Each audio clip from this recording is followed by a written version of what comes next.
Hello hi welcome नमस्ते, मेरा नाम ऋतिक और आज हम फिर से बात करने वाले हैं एक और इंटरेस्टिंग कंसेप्ट की। तो ये वीडियो उन बच्चों के लिए मोस्ट इंपोर्टेंट होने वाली है जिनका या तो थर्ड सेमेस्टर एग्जाम होने वाला है या फिर फिफ्थ सेमेस्टर एग्जाम होने वाला है, और जहां पे हम बात करने वाले हैं फंडामेंटल्स ऑफ फाइनेंशियल मैनेजमेंट के ऊपर।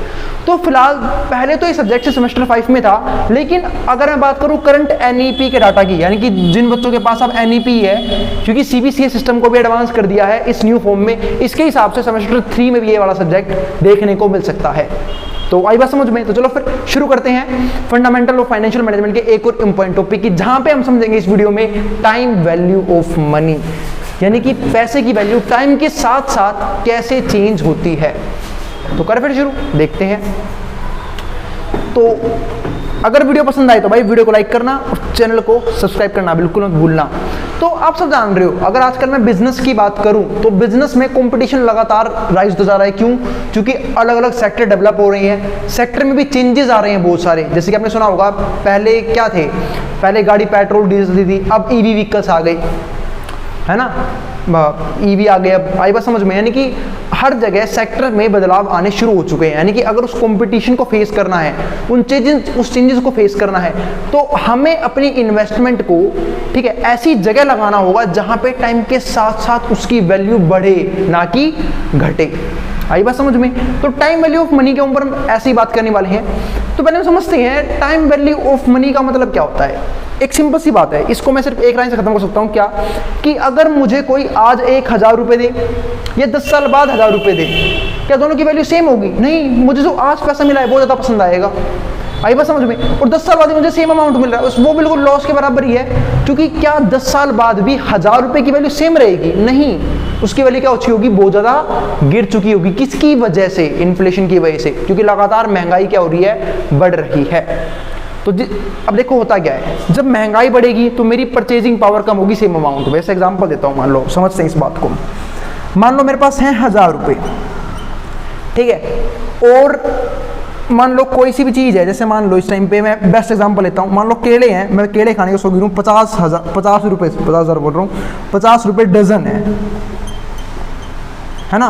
तो मैं कितने डजन केले ले पाऊंगा? सपोज करूं तो 0 से 0 कट गई, 5 से 10 गया 2 पे, 20 डजन केले मैं ले सकता हूं अभी 1000 रुपए के अंदर, ठीक है। लेकिन मान लो कि यही 1000 रुपए मुझे मिल रहे हैं 10 साल बाद सेम अमाउंट में 1000 रुपए, लेकिन क्या केले का भाव सेम रहेगा? आज ही 50, अगले 10 साल बाद ही 50? नहीं, हो सकता है वो क्या हो जाए, 100 रुपए डजन हो जाए। तो 100 रुपए डजन हो गई, तो 2 0 कट गई, अब मेरे को सिर्फ क्या मिलेंगे? 10 डजन। ये तो नुकसान हो गया मेरा, क्योंकि इसका मतलब क्या है कि जैसे ही अमाउंट सेम रहा, लेकिन जो चीज थी उसके रेट बढ़ गई। किसकी वजह से? इन्फ्लेशन की वजह से, जिसकी वजह से मेरी परचेजिंग पावर कम हो गई और मैं कम परचेज कर पा रहा हूं। यानी कि पैसे का आज मिलना फ्यूचर में मिलने से अच्छा होता है ना, कि 10 साल बाद मुझे सेम अमाउंट मिले, इससे बढ़िया मुझे आज वो सेम अमाउंट मिले, ठीक है। तो इसे हम क्या बोलते हैं? टाइम वैल्यू ऑफ मनी, जो टाइम के साथ साथ लगातार गिरती रहती है। तो चलो फिर समझते हैं यहाँ पे, to keep pace with increasing competition, लगातार कंपटीशन राइज कर रहा है कंपनीज के बीच में। क्यों? क्योंकि नए नए सेक्टर डेवलप हो रहे हैं, चेंजेस आ रहे हैं, जिसकी वजह से कंपटीशन लगातार राइज करता जा रहा है। Companies have to go for new ideas implemented, companies को जरूरत है अब नए आइडिया को इंप्लीमेंट करें। जैसे हमने सुना भी होगा, नए नए स्टार्टअप्स खुल रहे हैं हर चीज को लेके, ठीक है। और एक्सपेंशन करना ही बहुत जरूरी है। किसका? अपने बिजनेस का। डाइवर्सिफिकेशन भी बहुत जरूरी है, इसके ऊपर तो काफी बार बात कर चुका हूं। जैसे मान लो कोई बिजनेसमैन है, तो जरूरी नहीं अपना सारा पैसा एक ही बिजनेस में इन्वेस्ट करके रखे। हो सकता है कोई दूसरा बिजनेस हो सकता है वो उसका ना हो, वो किसी और का बिजनेस हो और वो उसे एक हायर रिटर्न प्रोवाइड कर सके, तो क्यों ना उस पैसे को, जो बाकी पैसा है, उसे दूसरे बिजनेस में डाल दिया जाए। आई बात समझ में? क्या बोलते हैं? डाइवर्सिफिकेशन या फिर मॉडर्नाइजेशन। मॉडर्नाइजेशन का मतलब क्या होता है कि भाई जो भी मॉडर्न डाटा चल रहा है उसके हिसाब से अपने आप कंपनीज में चेंजेस करना। जैसे कि पहले की बात करूं तो पहले टीवी आते थे, डब्बे वाली टीवी, फिर एलसीडी ने उनकी जगह ली, आज एलईडी ने उनकी जगह ली, ठीक है। जैसे पहले कीपैड वाले फोन थे, अब स्मार्टफोन ने उन्हें रिप्लेस कर दिया है, ठीक है। तो जो उन मॉडर्न टेक्निक्स को नहीं अपनाएगा वो मार्केट से बाहर हो जाएगा। बेस्ट एग्जाम्पल है नोकिया। पहले कीपैड वाले फोन आता था, वो बेचारा डब्बा बनाता ही रह गया, और जैसे स्मार्टफोन आया बाकी कंपनी चेंजेस को अडॉप्ट कर गई, वो कंपनी बाहर हो गई, नोकिया गेम से बाहर कर दिए। तो ये होता है अगर आप मॉडर्नाइजेशन नहीं करते हो अपने कंपनीज में। तो दूसरा पॉइंट क्या आता है? अब project is an activity project क्या होता है, एक एक्टिविटी होती है involves investing some of money, जहां पे हम कुछ ना कुछ पैसा इन्वेस्ट करते हैं और हम ये एंटीसिपेट करते हैं कि इस पे मुझे कितना रिटर्न मिलने वाला है, 10%, 12%, एनुअली की बात कर रहा हूं मैं, मंथली तो बहुत ज़्यादा हो जाएगा, 10%, 12%, 20%, ठीक है, ऐसे ही कितना रिटर्न मिलने वाला है वो हम एंटीसिपेट करते हैं, ठीक है, of benefit spread over a period of time, ताकि उसके बेनिफिट हमें फ्यूचर में मिल सके। आई बात समझ में? तो ये थी time of value of money, कुछ इंपॉर्टेंट बातें, ठीक है। टाइम वैल्यू ऑफ मनी के ऊपर तो बात मैं कर ही चुका हूं, साथ साथ अब मैं ये समझते हैं कि टाइम वैल्यू ऑफ मनी, यानी कि लोगों को पैसा आ ज़्यादा प्यारा क्यों है टाइम वैल्यू ऑफ मनी, उसके कुछ फॉलोइंग रीजंस हैं, ठीक है, यहाँ पे लिखा भी हुआ है, money has a time value because of the following reasons. पहला, कोई भी इंडिविजुअल होगा वो कंजप्शन कब करना चाहेगा, आज या 50 साल बाद? नहीं, कंजप्शन तो आज ही करेगा ना। लोगों को क्या शौक होता है कि जो भी गुड्स और सर्विस मिले उसे वो आज ही मिले, फ्यूचर को चौथा पता है ही नहीं। एक सिंपल सी बात है, मान लो आज मैं रोटी के लिए तरस रहा हूँ और मुझे कोई बोल रहा है तेरे को मैं करोड़ों रुपए दूंगा, लेकिन 50 साल बाद, अरे भाई जिंदा रहूंगा जब तो उस करोड़ रुपए कंज्यूम करूंगा। आई बात समझ में? तो लोग प्रेजेंट कंजप्शन के ऊपर भी काम करना चाहते हैं ना, तो जरूरी नहीं है सारा पैसा इन्वेस्ट ही कर दिया जाए, भाई खर्चे भी तो करने होते हैं अपने। अब पता लगे खुद तो कंकाल होते जा रहे हैं, पैसा बैंक में बढ़ जा रहा है, क्या करूंगा उस पैसों का जब मेरी हेल्थ ही खराब हो जाएगी। तो इसलिए लोगों को प्रेजेंट कंजप्शन पसंद होती है, इसलिए मतलब ये डिफर भी करता है इंडिविजुअल टू इंडिविजुअल, ठीक है। तो इसलिए लोगों को ना आज पैसा मिलना बहुत जरूरी है फ्यूचर में मिलने से, ठीक है, इसलिए लोग चाहते हैं कि उन्हें पैसा प्रेजेंट में मिले ना कि फ्यूचर में। दूसरा, मोस्ट इंडिविजुअल है ना प्रेजेंट कैश को प्रेफर करते हैं। क्यों करते हैं प्रेजेंट कैश को प्रेफर? क्योंकि मान लो कोई अच्छी इन्वेस्टमेंट अपॉर्चुनिटी आई तो मेरे पास पैसा ही नहीं होगा तो लगाऊंगा क्या। जैसे मान लो मुझे कोई लग रहा है कि ये कंपनी ना आगे जाके बहुत अच्छा रन करेगी और मुझे इस कंपनी में पैसा लगाना चाहिए और मेरे पास प्रेजेंट कैश है ही नहीं, तो इसलिए मैं उस कंपनी में उस अपॉर्चुनिटी का पार्ट बन ही नहीं पाऊंगा। इसलिए प्रेजेंट कैश की है वो बहुत जरूरत रहती है हमेशा, ठीक है। तो यहाँ लिखा भी हुआ है, most individual prefer present cash because of available investment opportunity, ताकि उसे क्या मिले, अवेलेबल इन्वेस्टमेंट अपॉर्चुनिटी मिले, ठीक है, जिसको पैसा लगा के और अपने पैसे को दिन दुगना रात चुगना होता है देख सके। आई बात समझ में? तो ये चीज। अब तीसरा, future is not certain. Future certain नहीं होता, सर्टेन मतलब फिक्स नहीं है। हो सकता है कोई दिक्कत आ जाए फ्यूचर में और मैंने किसी को लोन दे रखा है, किसी को कर्जा दे रखा है और वो मुझे चुका भी ना पाए, हो सकता है लेके भाग जाए, कुछ भी करके चला जाए। तो इसलिए भी एक रिस्क को कवर करने के लिए हम क्या रखते हैं, ठीक है, टाइम वैल्यू ऑफ मनी, जिसके बदले में इंटरेस्ट भी लेते हैं कि हमारा रिस्क क्या हो सके, कवर हो सके, क्या पता पैसे लेके भाग जाए, ठीक है। बहुत से रीजन हो सकते हैं। Certain and therefore he prefers present cash, इसलिए वो क्या कहता है कि उसका प्रेजेंट कैश रहे देन कैश इन फ्यूचर। चौथा क्या होता है, इन्फ्लेशनरी कंडीशंस ऑफ प्राइजेस। ये तो बात कर ही चुका हूं क्या कि प्राइजेस लगातार बढ़ते रहते हैं, किसकी वजह से, महंगाई की वजह से। महंगाई जो आसमान छूने पे लगी हुई है ना, और जब महंगाई लगातार बढ़ेगी फिर से वही बात, मेरी परचेजिंग पावर कम हो जाएगी, यानी कि मेरी पैसे की वैल्यू कम हो जाएगी, यानी कि जो वैल्यू 1000 रुपए की मेरी आज है वो 10 साल बाद क्या रह जाएगी, हो सकता है 100 रुपए रह जाए, हो सकता है 200 रुपए रह जाए, हो सकता है 300 रुपए रह जाए, पर कम जरूर होगी। ये बात फिक्स है, बढ़ेगी नहीं। क्यों? क्योंकि महंगाई लगातार बढ़ रही है और वो बढ़ेगी जैसे डिमांड बढ़ेगी। आई बात समझ में? क्योंकि लगातार जो महंगाई अगर आप वो बढ़ता जा रहा है ना, लॉन्ग टर्म में बात करूं तो, शॉर्ट टर्म की बात नहीं कर रहा, लॉन्ग टर्म में बात करूं तो लगातार बढ़ता जा रहा है। इसलिए जब परचेजिंग पावर कम हो जाएगी तो उस रुपये की वैल्यू क्या हो जाएगी, डाउन होती चली जाएगी, जिसकी वजह से मुझे क्या चाहिए, टाइम वैल्यू ऑफ मनी। अब वैल्यूएशन की दो टेक्निक होती है, एक तो होती है कंपाउंड वैल्यूएशन, एक होती है प्रेजेंट वैल्यूएशन। अब हम चलते हैं वापस कंपाउंड इंटरेस्ट के ऊपर, जहां पे मैं बात करने वाला हूं एक और इंटरेस्टिंग कंसेप्ट की। आइंस्टाइन ने एक बात कही थी, ठीक है, कि जो हमारा कंपाउंड इंटरेस्ट है, ठीक है, वो हमारा 8th wonder of the world है। यानी कि मतलब क्या कि कंपाउंड इंटरेस्ट एक ऐसी ताकत है जिसको हम सोच भी नहीं सकते कि वो हमारी लाइफ में कैसे एक गरीब बंदे को अमीर बना सकती है।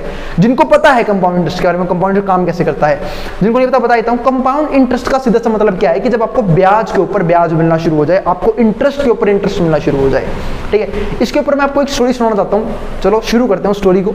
ऐसे मान लो एक राजा था पहले, तो एक भिखारी आया उस राजा के पास, ठीक है, वही बोला मुझे आपसे चावल लेने हैं, क्या आप मुझे चावल दे सकते हैं। अब उसने पूरे उसका चावल ले लिया चावल, और उसने क्या बोला यहाँ पे कि ना, चेस देखा होगा आप लोगों ने, चेस में 64 क्यूब्स होते हैं, है ना, 64 बॉक्सेस होते हैं चेस के अंदर। आपने नहीं देखा तो देख लेना कभी, 64 बॉक्सेस होते हैं। उसने कहा कि आप फर्स्ट बॉक्स पे एक चावल, दूसरे बॉक्स पे 2 चावल के दाने, तीसरे बॉक्स पे ठीक है, फिर दो की मतलब 2 दाने डाल दिए, फिर तीसरे बॉक्स पे उसका भी दुगना कर दो 4, फिर उसका भी दुगना कर दो 8, फिर दुगना करते चले जाओ हर एक डिब्बे पे, यानी कि हर एक बॉक्स पे, कंसेक्यूटिव बॉक्स पे उस जो भी दाने हैं चावल को डबल कर दो, पहले पे 1, फिर दुगना कर दिया 2, फिर 2 का दुगना 4, फिर 4 का दुगना 8, 8 का दुगना 16, फिर 32, यूं ही करते चले जाओ। ठीक है, तो राजा बोला बस इतनी सी बात, आपने इतना कुछ बड़ा मांग लेते, राजा के दरबार में आए थे, कुछ जमीन जायदाद मांग लेते, कुछ तो बढ़िया मांग लेते।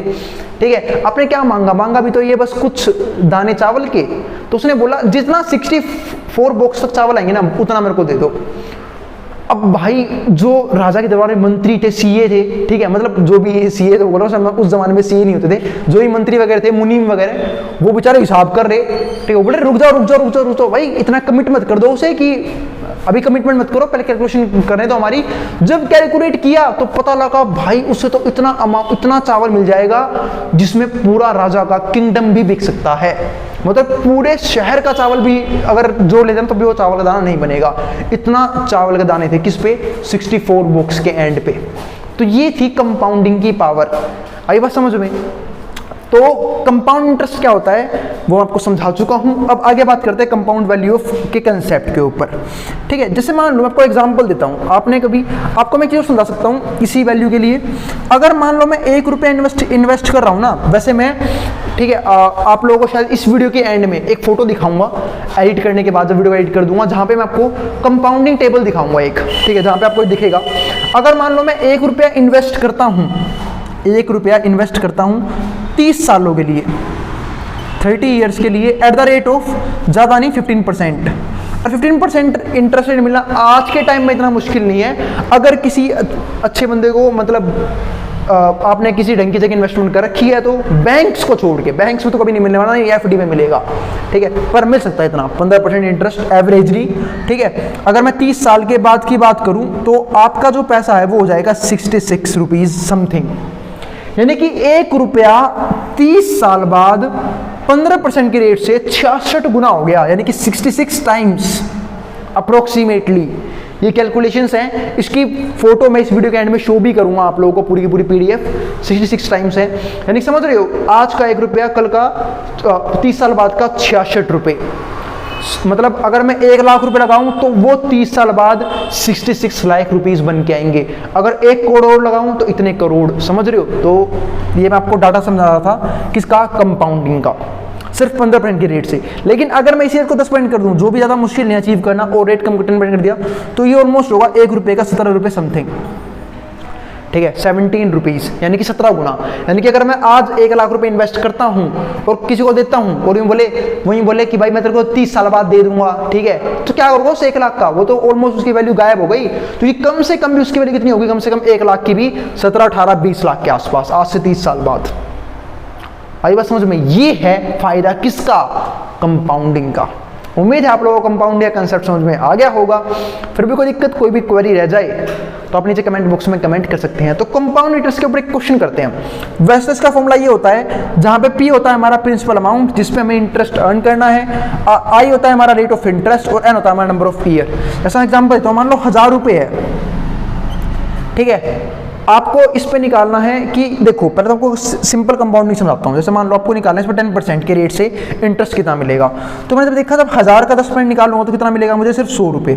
1000 का 10% निकालना तो आता ही होगा, 1000 मल्टीप्लाई में 10/100, 0 कट गई, 0 से 0 कट गई, 100 हमारा आंसर आ गया, यानी कि 100 मुझे क्या मिलेगा एज ए इंटरेस्ट। लेकिन जब अगले साल का ब्याज निकलेगा ना तो उसमें ये अमाउंट ऐड हो चुका होगा, यानी कि अब अमाउंट हो चुका है 1100, अब इसमें निकलेगा कितना, इसी को बोलते हैं कंपाउंडिंग। जब इंटरेस्ट पे भी आपको क्या मिले, इंटरेस्ट मिले।